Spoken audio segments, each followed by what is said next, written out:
अमित शहांनी काल रायगडावर छत्रपती शिवाजी महाराज यांना अभिवादन केलं। त्यावरून खासदार संजय राऊतांनी सडकून टीका केली।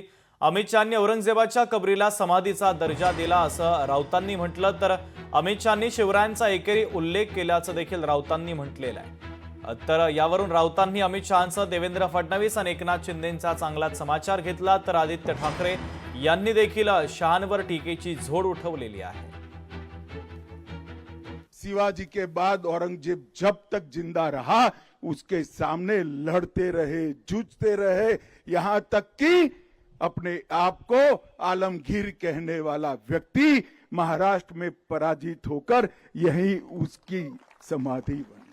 महाराष्ट्राच्या शत्रूला, हिंदुत्वाच्या शत्रूला, त्याच्या थडग्याला समाधीचा दर्जा देण्यासंदर्भातलं वक्तव्य प्रत्यक्ष देशाच्या गृहमंत्र्यांच्या तोंडून आलं आणि त्याच्यापैकी छत्रपतींचे वंशज बाजूला बसले होते।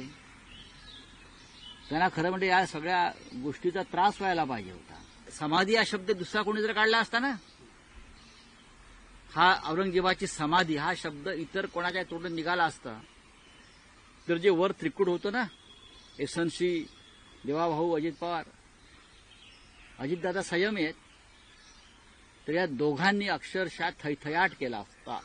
कसं हिंदुत्वाचा कडेलोट झाला, अमुक झाला, तमुक झाला, औरंगजेबाचं कसं उदात्तीकरण करतायत, समाधी म्हणतायत, हे दोघे आघाडीवर असते। पण अमित शहा यांनी औरंगजेबाच्या थडग्याला समाधीचा दर्जा तुमच्या समोर दिला। महाराष्ट्र सरकारच्या मुख्यमंत्र्यांच्या त्यांच्या तोंडून काय चकार शब्द निघाले नाही, या राज्याचं दुर्दैव आहे। भाजपची हीच भूमिका राहिली आहे। जसं महाराष्ट्रावर मोगल असतील किंवा हे अफजल खान वगैरे सगळेच असतील, हे आक्रमण करत राहिले, भाजपची देखील तीच मानसिकता आहे की महाराष्ट्र लुटायचा।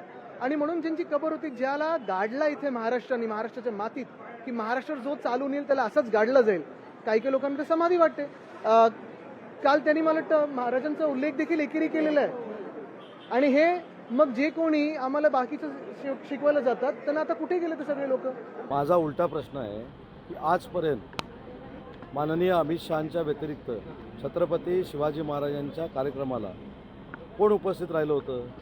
कोणी उपस्थित राहिलं नाही। स्वतः कोण हे छत्रपती शिवाजी महाराजांचा वारसा जपण्यासाठी किंवा त्यांचा विचार पुढे घेऊन जाण्यासाठी रायगडावर जात नाहीत, कारण तिथं चालायला लागतं। मग अमित शहा साहेब तिथं आले, चांगल्या पद्धतीचा कार्यक्रम झाला, त्यांनी छत्रपती शिवाजी महाराजांचा वारसा हा फक्त महाराष्ट्रानं नाही तर जगानं सांभाळला पाहिजे ही भूमिका तिथं मांडली। देशाचा आराध्य दैवत आहे असा उल्लेख छत्रपती शिवाजी महाराजांचा केला, पण काही लोकांना कुठेतरी बदनामी करण्याची हौसच असते।